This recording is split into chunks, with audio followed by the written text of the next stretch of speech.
Okay, thank you so much for joining us.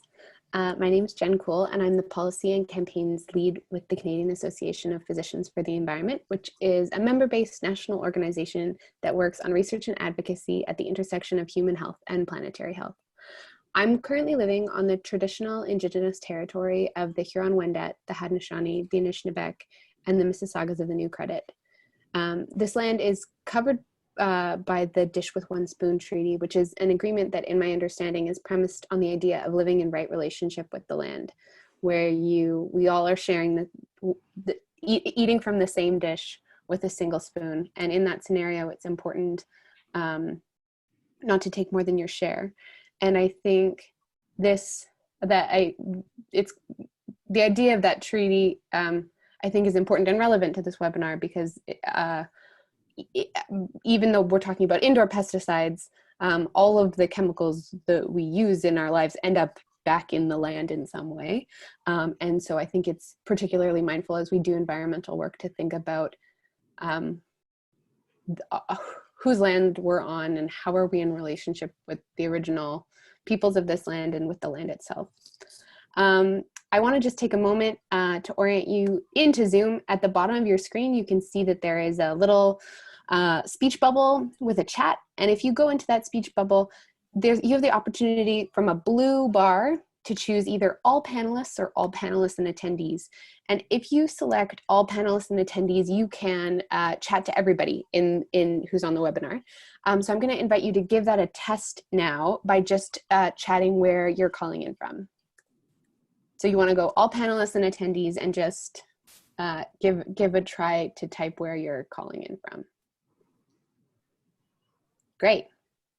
Ottawa, BC. I'm always so intrigued about our ability to get from across the country. So thanks so much for joining us. All right, so now we're all oriented to the chat. I'm going to turn it over to our panelists. We're joined today by two experts on pesticides, Kathleen Cooper, who's a senior researcher with the Canadian Environmental Law Association, and Meg Sears, who is the chair of the Prevent Cancer Now network. All right, take it away. Okay, thank you. You can hear me all right? Okay. Yes. Oh, I'm going to get oriented here. Well, just first about our organization. CELA is a legal aid clinic in Ontario with a poverty law mandate. So we do legal representation, public legal education, law reform, and a good 30 years worth of that has been on pesticide law and policy. We do a lot of work on human health and toxic substances, especially among vulnerable populations, children, low-income populations, etc. And then Prevent Cancer Now, Meg's organization, is a national volunteer civil society group. Scientists, medical professionals, they believe that the prevention is the cure for cancer. As well as working on cancer, they work on improving scientific assessment and pragmatic precautionary decision-making. And our groups have worked together on issues of pesticides and other toxic substances for many years, and other issues too. Okay, so why does this matter? Why does this topic matter? Most of the time we spend is indoors, especially lately. When you use pesticides indoors, it's very direct exposure, and it can be, and as a result, even though most pesticides are used outdoors, that exposure can be a lot higher. It's why we banned the cosmetic use of pesticides outdoors, because it's so close to where we live and play. There are important regulatory differences and limitations on how pesticides are regulated indoors, and we'll talk about that in detail. Persistence of the chemicals are greater indoors. Some of the health endpoints aren't assessed. The indoor environment is poorly characterized during regulation. And in particular, low-income factors are not addressed. It is definitely well known and well established that in older housing and where there's crowding or cleaning challenges or high costs, there will be higher and are higher uses of pesticides. Those are not taken into account. I'll talk about that as well. And it's also in that broader context that we're talking about this, the fact that we are all exposed to many low levels of many different pesticides, as well as other chemical exposures. But having said all that, nobody wants fleas or ants or cockroaches or bed bugs. And so a good portion of this presentation is going to talk about the choices that we have for making lower risk or non-chemical choices. So, whoa, wait a minute. What just happened there? So it's my turn. I'm sorry, that's what happened. I'm not used to it being set up like this. Sorry, Meg's going to take it over. That's just fine. Thank you so much, Kathy and Jen and Kate and Sila for all of the great work that you do. And we've just been delighted to work with you for many, many years. And so I'm really glad to be here today. My job here is to give you a little bit of idea about how these pesticides work and where the pitfalls are and how the health effects can spill over into people as well. So today, these days, most of the pesticides that are used indoors belong to this family of pyrethrins and pyrethroids. Before we had these ones, there were chemicals called organophosphates and carbamates that were derived from nerve gases discovered during the wars. And not surprisingly, those were quite toxic. Some of them are still in use. And the really interesting difference for me is that these pyrethrins and pyrethroids, they actually act along the nerve fiber, whereas these other organophosphates and carbamates, the old ones, acted where one nerve met the next nerve and that signal had to jump. So if you have a chemical that inhibits the fiber and another chemical that inhibits the signal as it goes from one nerve to the next, you can end up with disproportionately high toxicities because it's a bad double whammy. And in some mixtures, that's actually what we're finding. So these chemicals are all neurotoxic to insects. That's how they work. There's lower acute mammalian neurotoxicity, usually because mammals are better at breaking down the pesticide. It's not that the pesticide doesn't have any effect, it's just that we managed to clear it pretty quickly, and so it's not so bad. These chemicals are widely used in agriculture and medical and veterinary products and to control pests within dwellings and other buildings. So pyrethrin is derived from chrysanthemums. It's used in organic agriculture, and it's effective. Some insects are now resistant to it, as with all chemicals. We know with drugs, and the same is true with pesticides, that insects become resistant. They also degrade quickly in sunlight. Now, if you wanted something that was effective but went away quickly once the job was done, that would be what you'd want. Now, pyrethroids have been developed to act in the same kind of way, but they're more stable, they're more persistent, and they're more toxic so that they can kill insects that are resistant to the pyrethrins. And now we have emergent evidence of toxicity at the hormone level, endocrine toxicity. So these were routinely produced as mixtures with synergists that actually slow down this metabolism of the pesticide, so it sticks around longer within the body. And they often have mixtures of more than one pesticide, so that it's like taking 2 or 3 drugs at the same time. 2 or 3 pesticides is going to be more neurotoxic. And we find in dwellings that these organic chemicals can linger for years in the dust and on surfaces, along with other toxins, such as lead and mold and pollution that comes in from outdoors. So we can end up with a somewhat toxic, harmful problem. Go ahead, thanks. Okay.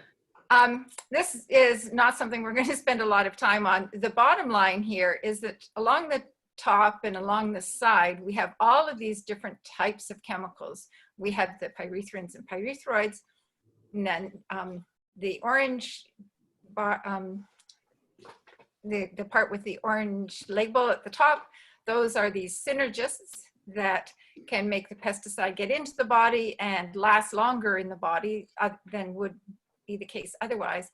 And then there are some other pesticides that are not pyrethrins and pyrethroids that can sometimes be included. So you can see there's a whole bunch of different possible products that can be used indoors in households. And they're usually mixtures. And the mixture is probably at least the sum of the total, and it can sometimes be worse than the sum. Could you move on? Thanks. So this is, I'm just going to give you a very quick overview of the chemistry. This is the original pyrethrum, and you can see it has no chlorine, which would be a Cl. It has no fluorine, which would be an F. And it's a fairly straightforward, although long chemical. This breaks down pretty quickly. And it does, as I say, affect the nerve transmission along the fiber of the nerve. Now we're going to move ahead and see how it was made more toxic. So prelethrin and imipropyl, they both have these groups on them where there are 3 bonds. And those groups are very reactive. So that makes those chemicals more toxic. There's also this one with the multiple nitrogen groups, and that can also add to the overall toxicity. So the ones on the previous slide were what they call group 1. And now we're going to have a look at some of these group 2 ones. They have the red circles show where there are chemicals that turn it into a group 2, and those ones can induce tremors as well as other problems. The addition of what we call halogens, the chlorine and the fluorine, make these chemicals last much longer in the environment and also in the body. They're more difficult to metabolize. So this is another chemical trick that's used to make these successive chemicals that act in the same way more persistent and more toxic within the body. Can we move on? Thank you. So we know that pyrethroid containing insecticides can produce numbness, which is a direct neurotoxic effect. They can produce itching and burning. They're often cause nausea or dizziness, headache, cough. They are associated with allergic reactions in some people, and these class 2 ones can cause twitching and sort of writhing that you can see in insects, and you can also see in people who have been poisoned. I'd also note that chemical sensitivities, one of the most common initiators of that condition and triggers of symptoms, are indoor pesticides. As I said, they alter the signal transmission along the fibers of nerves, and the synergist piperonal-butoxide slows down the pesticide as well in humans as well as insects, so it lasts longer. It can be more effective in the insect and more toxic to people. And these mixtures, again, can be very toxic. We also have building evidence that, and none of this has been taken into account during the assessment of the pesticides before it's put on the market, but there are now studies in Canada and the United States, in France, in Korea, and in other countries, showing that the levels of the pesticide metabolites in the mother's urine and in the children's urine very early in life can alter the development of the child and create behavioral problems. So we see things like ADHD, internalizing, externalizing behaviors. Another very concerning finding has been that these chemicals affect the actions of hormones. They may even mimic hormones. And we're seeing earlier puberty in boys as well as later puberty in girls. And this creates a bit of a picture, because if you give androgens to boys, that is the kind of thing you would see, and you would also see delayed puberty in girls. So the evidence is building very strongly for endocrine effects. we see associations with liver cancer and child brain tumors, as well as other impacts on the hormone system. And so at this point, I believe I pass it back to Kathy to tell us more about the practicalities of these chemicals. Yeah, and my slides aren't advancing, so just give me a second. I don't know why, but why isn't it advancing? Sorry, oh, there we go. Okay, so switching gears to the regulatory side of all of this. Just to start with an overview of the way pesticides are registered and allowed for use in Canada. It's a federal statute, the Pest Control Products Act, and it's a risk assessment process. So looking at hazard and multiplying hazard by exposure. There's also an evaluation of whether the product works, efficacy. They look at risks to human and the environment, and within that, the persistence issues that Meg was just talking about, and the environmental fate. Where does it go? Where does it end up? We measure residues in food and animal feed and the environment, and a whole lot more. That's a 10,000 feet up view of it all. But within all of that, environment is only considered to be outside. We also have a legal requirement to set residue limits, how much is left after you use the pesticide, but only for agricultural use, and also, residues of pesticides on food. Okay, so the first step, the hazard assessment, toxicity evaluation, that'll be the same for all pesticides, indoor or outdoor use. For pyrethroids, the focus in that review is on acute neurotoxic hazard. They're not yet considering some of the issues Meg raised, to chronic neurotoxicity, endocrine toxicity, cancer. And then part of this big step in risk assessment is looking at persistence and dissipation, so where it goes. And as we know, probably everyone knows, persistent substances, they're often more toxic because of that chemical stability. And you will have heard of persistent organic pollutants, and those are the ones that have been the most heavily regulated as pesticides or other chemicals. When you're outside, there's all kinds of ways that chemicals break down, from the wind, the sun, the rain, and especially microbial action. But indoors, you don't have that kind of those factors, and so you have this kind of quasi-persistence or what's called continuous presence on surfaces, carpets, dust, especially dust. And we'll talk about whether or not that's taken into account. So here's some examples of the difference.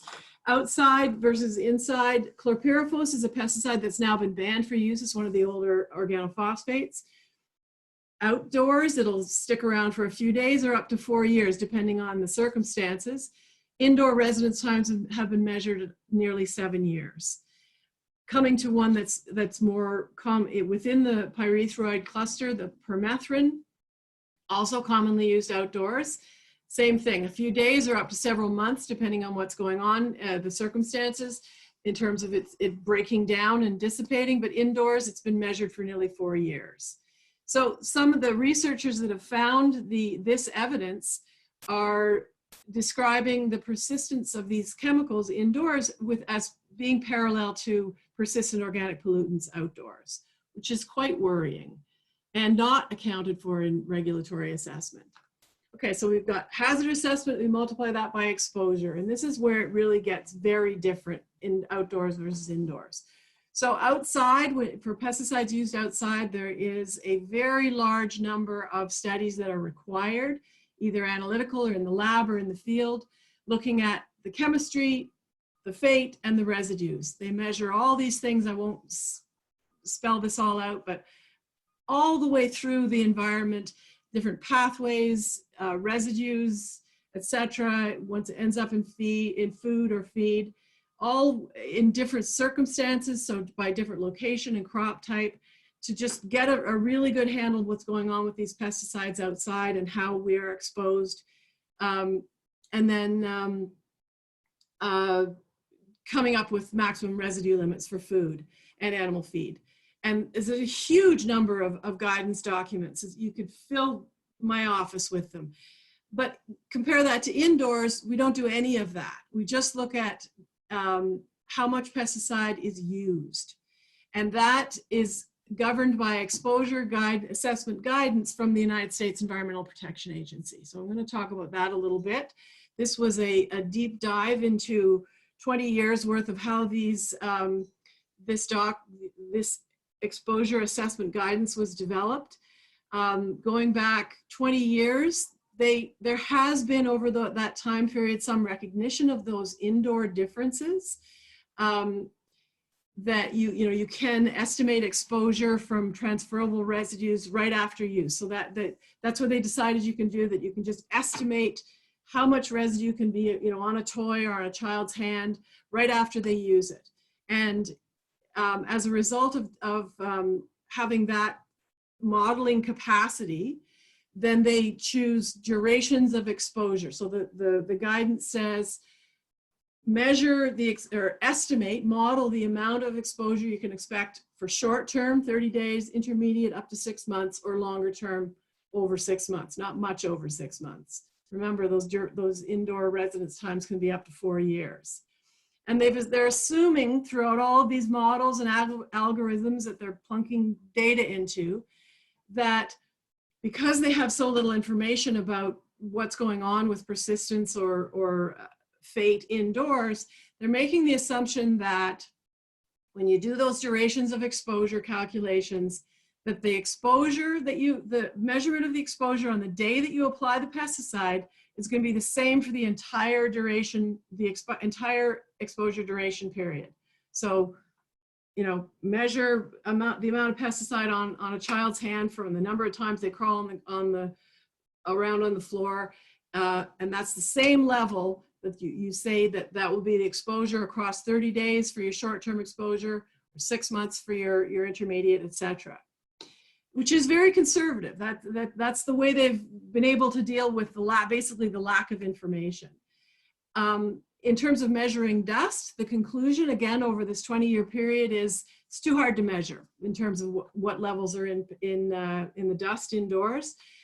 And they say that it's probably irrelevant because they're being so conservative and protective with that day of application assumption. Throughout all of this time period, there's no consideration of greater exposure under low-income circumstances. And that is a serious problem, in my opinion, because there's lots of evidence that there's going to be higher exposure under those circumstances. Okay, so what they do when they have all this modeling through this guidance is then they'll ground truth it. They'll look at biomonitoring data, so the measurements that get done of pesticide residues in urine or blood, in this case urine, and compare the biomonitoring data to the modeling data. So these are really complex models. They combine all these sources, so diet, residential, water, etc. The pathways, if you inhale it, is it in your skin? The factors of how you absorb it, levels, the amount you're likely to absorb through your skin or with hand-to-mouth transfer. And then compare the result from the model to what you see in the biomonitoring data. And by the way, every one of us, just about every one of us, have detectable levels of pyrethroid metabolites in our bodies.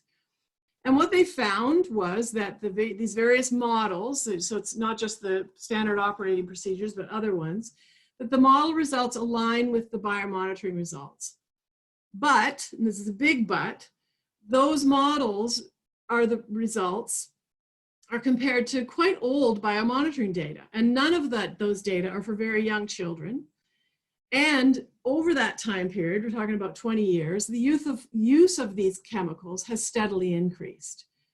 And again, they're not accounting for low-income differences and higher exposure.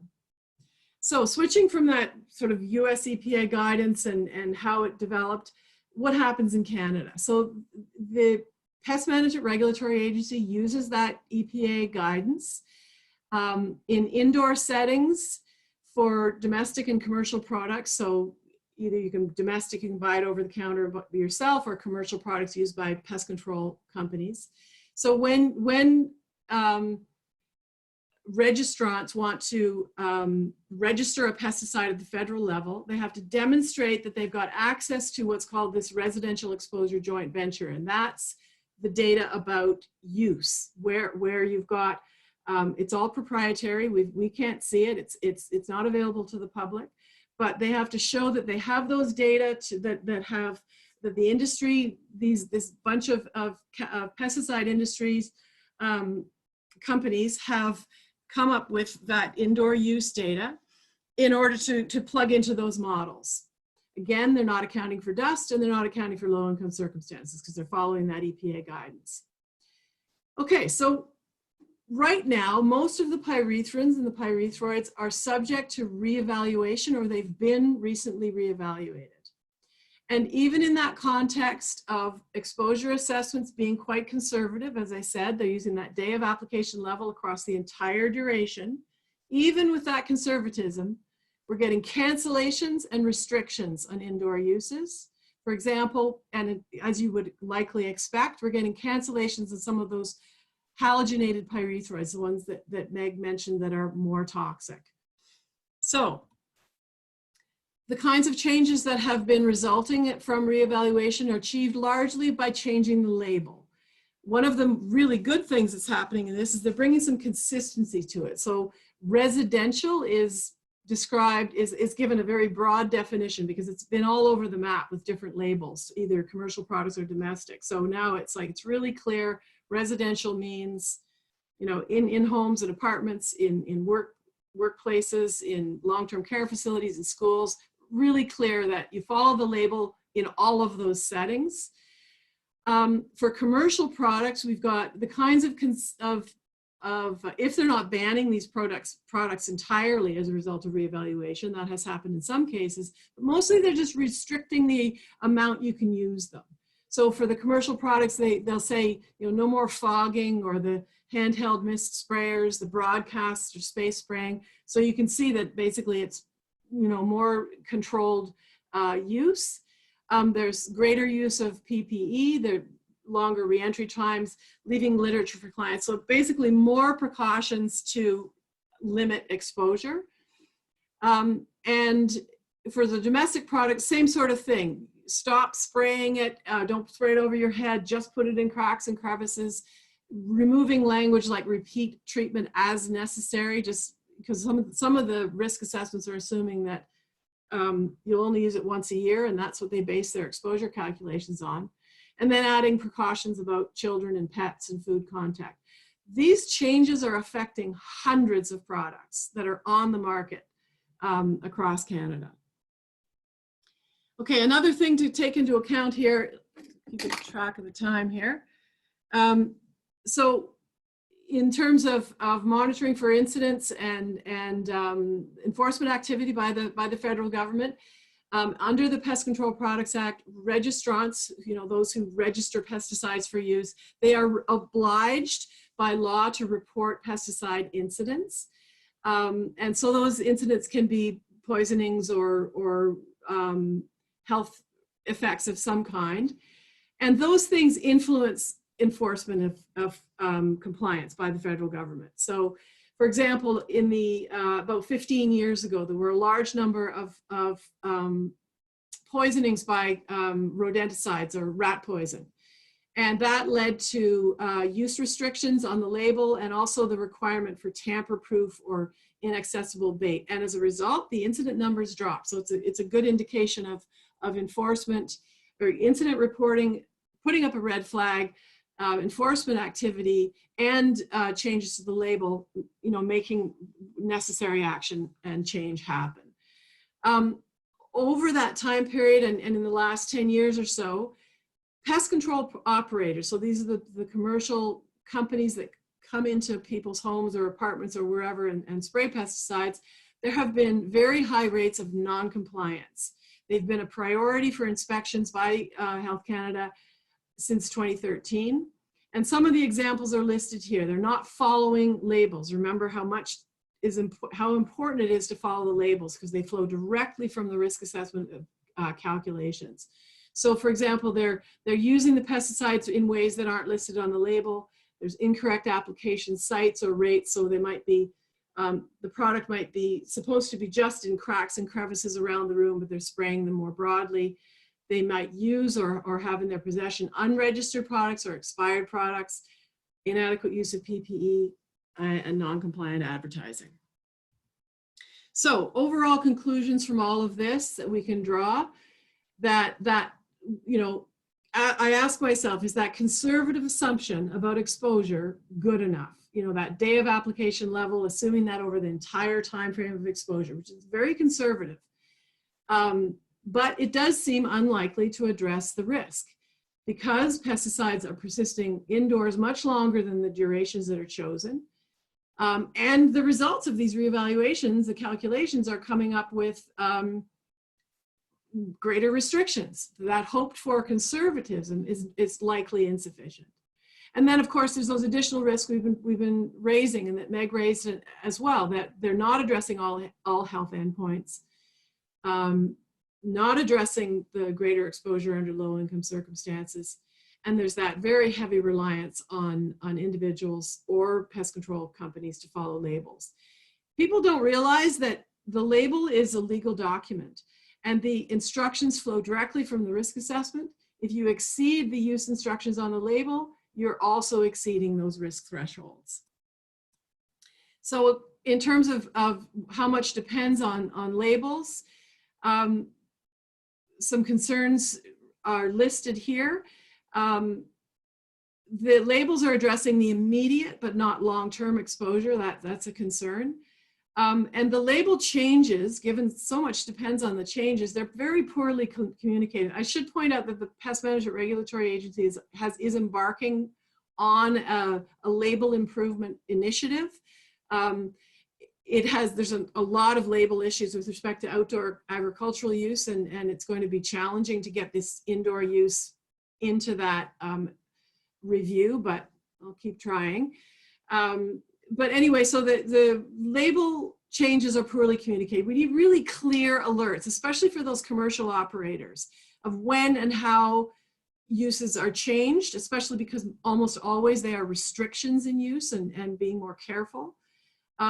They will disallow space spraying, but that can be very unclear what that means, and I'll give you an example of that in a minute. This incredibly tiny font is incredibly irritating because as you get older, you can't even read it, and it's the most important thing on the label.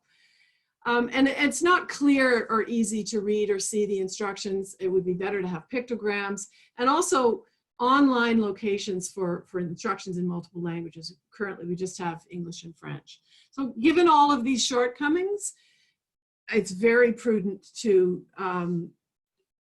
have better information about choosing the lowest risk or the non-chemical alternatives. So that's what the balance of this presentation is going to talk about. Remember that link between the label instructions and flowing directly from the risk assessment, so there's a need to always follow the label. I'm sounding like a broken record, but it's so important. And that those domestic products, the ones that we can buy, you know, over the counter, like that one,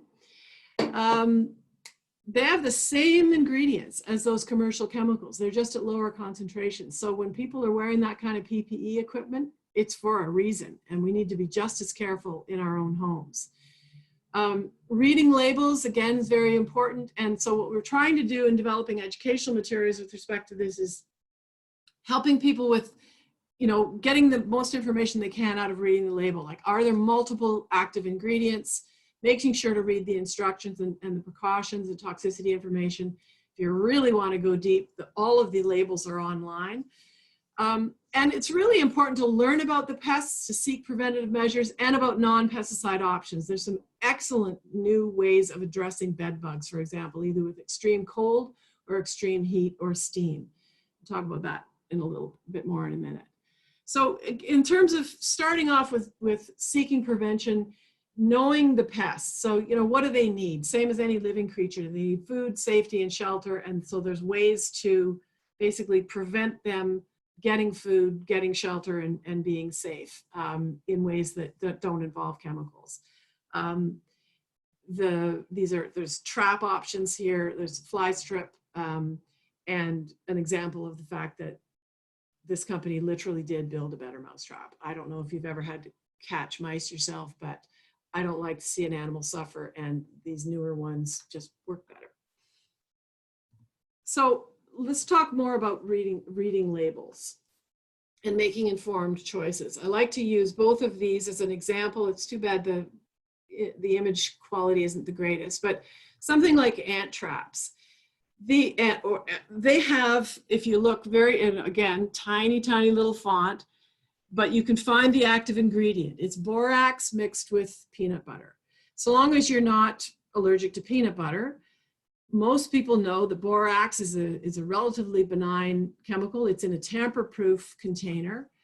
And remember, the law requires efficacy. So to get something approved, it has to work. And so you can trust the fact that it's got the lower risk or very common chemical in it, because you should be able to trust the fact that the regulatory process has ensured that it works for the pest control claim that it makes. The one on the right is silicon dioxide or diatomaceous earth. Again, another one of a relatively benign option. However, you got to be careful with the the fine powder and follow the instructions about making sure that it's not an irritant.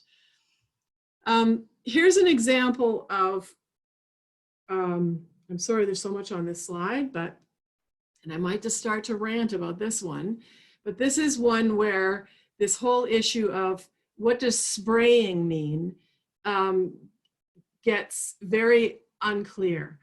So first of all, what's happening with label changes after reevaluation, there's usually a 2-year delay, unless there's an immediate risk identified, which wasn't in this case. The companies have 2 years to change the label, and so those products stay on the shelf in the meantime. This one is called 60-day residual control of cockroaches, and it's a pressurized contact and residual spray. So it's saying it's going to stick around and be residual to control cockroaches, but it also kills and claims it can kill, and is registered in this way to kill all the other insects that are listed there, bed bugs, cockroaches, etc.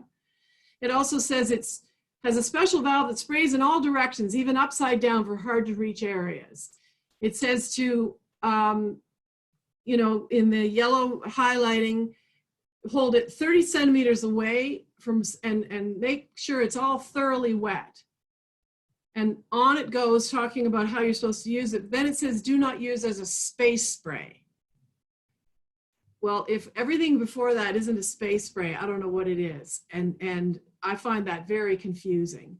And then on top of that, the reevaluation decision on the chemical that is in this product says no more broadcast application, only localized spot spraying, don't have the spots adjoined, and only use it in cracks and crevices and not on surfaces. So that's not going to be on any of these product labels until August of 2021. Meanwhile, all these products are on the shelf and available. So it's very ambiguous and unclear what spraying means. And as I'm sure people would agree, if you have cockroaches, you don't want them. And a lot of people have the attitude that if I can get rid of them with this stuff, I use more of it, I can get rid of them faster.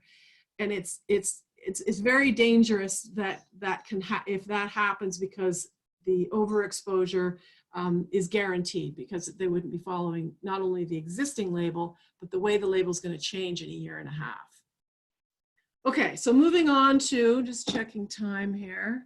Ooh, I'll be quick here. We've got a fact sheet already prepared with just to focus on bed bugs.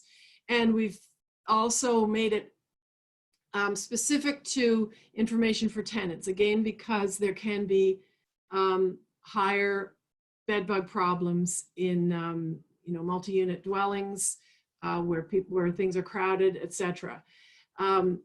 And so we get into the idea of this fact sheet is to talk about the fact that you need a coordinated strategy. You want to eliminate their habitat, do all the things that you need to do to prepare for pest control, and then make those informed choices. Is it about what gets used? I mean, if there's going to be a domestic product used that's over the counter that you're going to buy yourself or that the landlord buys for you, there's a range of choices to make. Same with commercial pesticide products. You want to interact with the landlord in a coordinated and a collaborative way to influence the choice of the product as much as you can, the product that's used. and using law as a last resort, because bed bugs are an immediate crisis in people's lives, and you can't, waiting around for the landlord and tenant board to deal with it is a long haul, and it's not gonna, I mean, it's a last resort. The example I want to give, and I'm sorry this is so tiny in here, but what this fact sheet also provides is a table to help people make those informed choices. And it tries to anticipate and apply those label changes that are coming or have already started to come into play as a result of reevaluation. So we've divided it up into, you know, some of the least toxic alternatives in the first tier, and also remembering to consider the extreme cold or extreme heat options and provide information on that.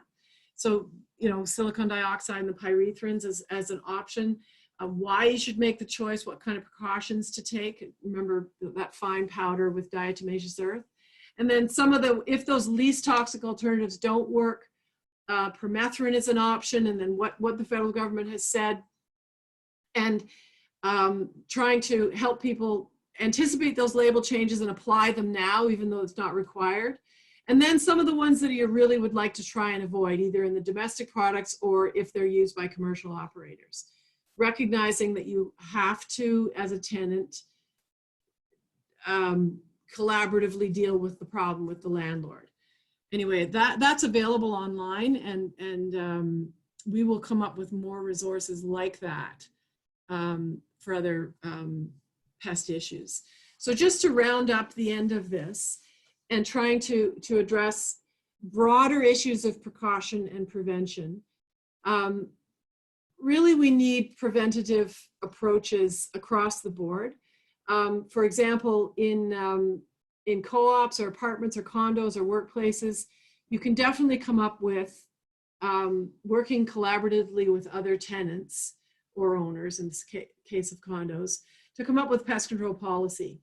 Whether or not it's done yourself or a PCO is hired, there are definitely ways of approaching it that can, you know, limit the ability of pests in the first place, or have as low risk through integrated pest management, low risk options, so pesticides become a last resort. In the case of housing providers, either landlords or co-ops, and with respect to safe housing advocates, there are really important maintenance responsibilities that landlords often are not meeting, tenants in some cases as well, that needs to be, those need to be addressed in order to get at the underlying reasons why there are pests in the first place. The Rent Safe initiative is, I should have put the URL for that, it's rentsafe.ca, is doing all kinds of excellent work in this area to address indoor environmental health issues, including pesticide exposure. And that's where I'll continue to work with colleagues there to develop more educational resources. We will continue to work at the federal level on pesticide regulation. This is very much a social justice issue because of that greater exposure to people in low-income circumstances, and including the need for increased enforcement. But really fundamentally, these kinds of problems are going to be dealt with if we address poverty and affordable housing. So that's why I just as a way of making sure that being comprehensive in talking about the underlying causes, I've included a link to the recent submission by a number of organizations, including the Cooperative Housing Federation of Canada, but a range of other, they work jointly with a number of organizations to put a submission together to Ontario's Poverty Reduction Task Strategy recently in April.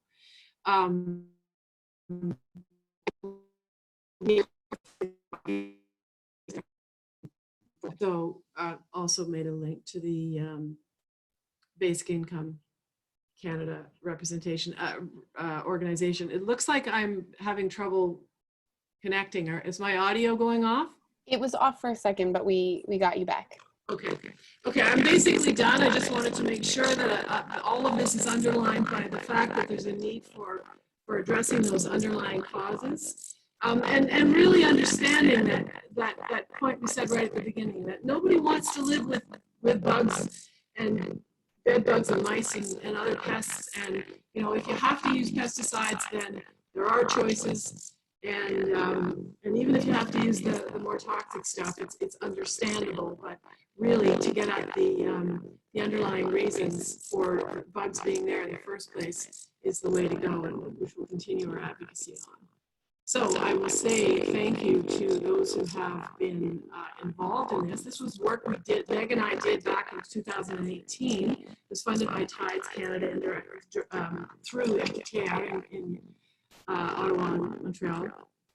Thanks to Jen. And then just so you Kathy, know. 1 second. We've now got a little bit of feedback from you. I wonder if you turn off your video, if the internet will be easier. I'll turn mine off too. Oh, okay. I'm on, does it matter that I'm not plugged in? Anyway, whatever, I'll turn off the video. Where do I do that? It's just a sec. It was great for most of the presentation, and now you've just got a little bit of feedback. Okay, well, I'm basically done. Here, let me just tell you that basically the slide deck has been made available, I assume. I can't find my video thing, sorry. Let me just... That's okay.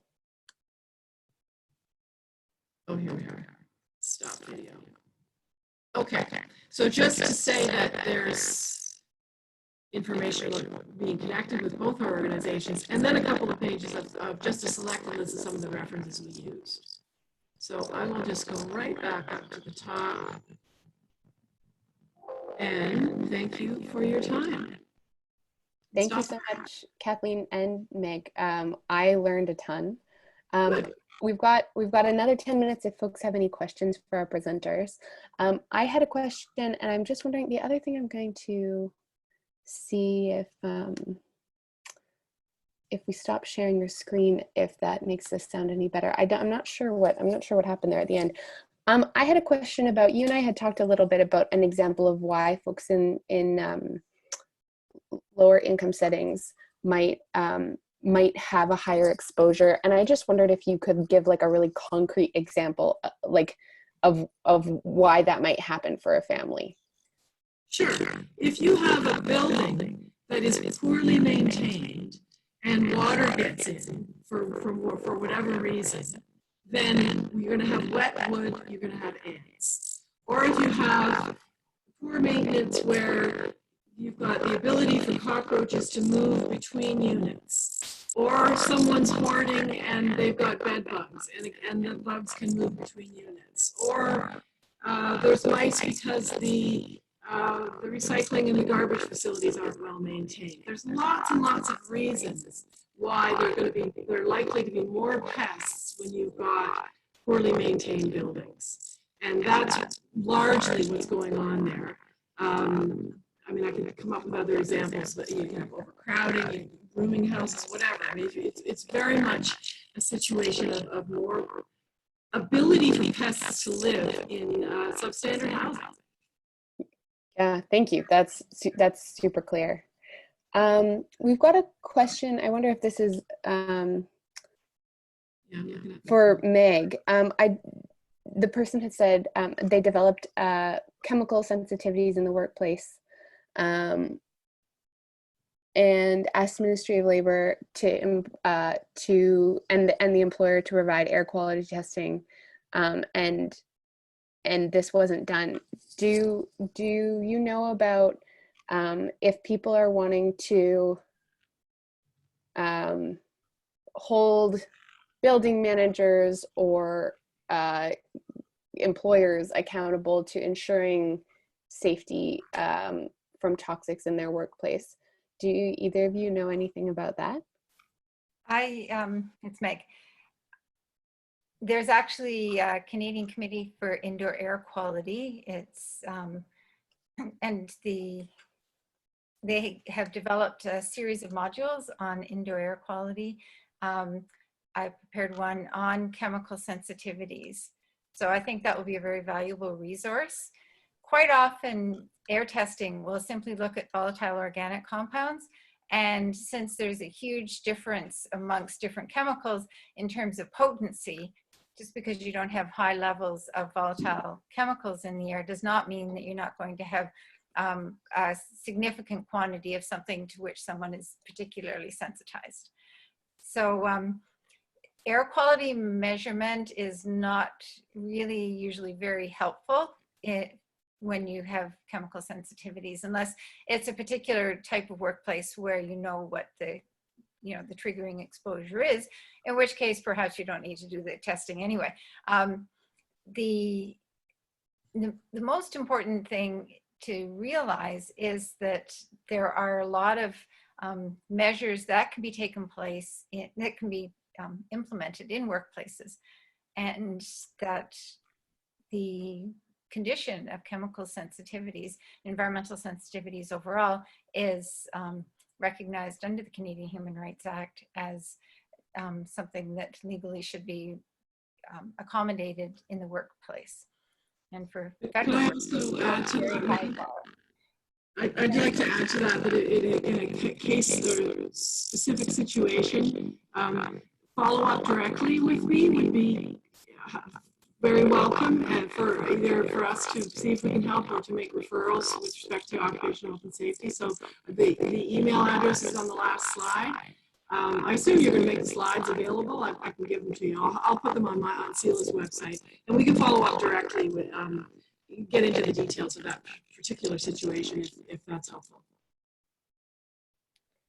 Yeah, I would also add that the same Canadian Committee for Indoor Air Quality, and we can put the link on maybe on the chat later, also has just published another resource on indoor environmental quality, which is pertinent both to this topic as well as to the topic of chemical sensitivities. Thank you. I wonder, sorry, Kathleen, we're still getting some feedback from you. Is it possible for you to plug into an Ethernet cable, just in case there's a couple more questions? And I don't want to miss your expertise, but also it's like there's you and then there's a robot voice. I don't know. It's all wireless. I wouldn't know how to okay. Plug in. Never mind then. No, it's okay. It was great for the whole presentation. We caught the whole presentation. It's just this moment at the end where we're getting a bit of feedback, unfortunately. Okay. And not seeing, does anyone else have any pesticide related questions for our two incredibly knowledgeable panelists? There's a request about citing the sources, so we definitely have done that at the end, a selection of them, and we can follow up on whichever ones people are interested in. Yeah, and we will for sure post a video of this webinar on our site and can send the slides around to people who attended so that you can see the sources. The one thing I've been asking all of our panelists is working on issues where you're considering big impacts to people's health and where you're up against major regulatory bodies, or you're, in a space where all that's standing between people and a huge risk to their health is a very tiny print label. That can be challenging work sometimes. What's something in your work over the years that has that keeps you hopeful and keeps you working on this? Wow. I think for me, the actual accomplishment in Ontario of banning cosmetic use of pesticides, that is the largest example of saying, if we have a problem, there's a range of ways of attacking it, and we can stick to the least toxic methods. As it, pertaining to today, all of the pesticides only kill the living, actively living insect. So all of the eggs are not touched by the pesticides, except that the pesticides stick around so long that they're still lethal to whatever emerges from the egg. But if we can zap with steam quickly, that's a much, much better option than having to rely upon pesticides that linger. And when you're coming in and somebody sprayed for cockroaches in one place and bed bugs in another place, and they've kind of maxed out the amounts, we don't have cumulative exposures and cumulative assessments within all of the various scenarios that might crop up. But Prevent Cancer Now always focuses on taking the least toxic approach. And that's the biggest time that's actually happened to my knowledge. Thanks. And Kate was very important in that too, as was Sela and everybody. There were here. It was an enormous effort, and you know, to some extent, some of it might be undone. We always have to keep a close look on those kinds of things. But I think that when people really, really realize that they don't have to have something out of a shiny can to solve their problems, they just knuckle down and do it, and we can do away with an awful lot of toxic exposures.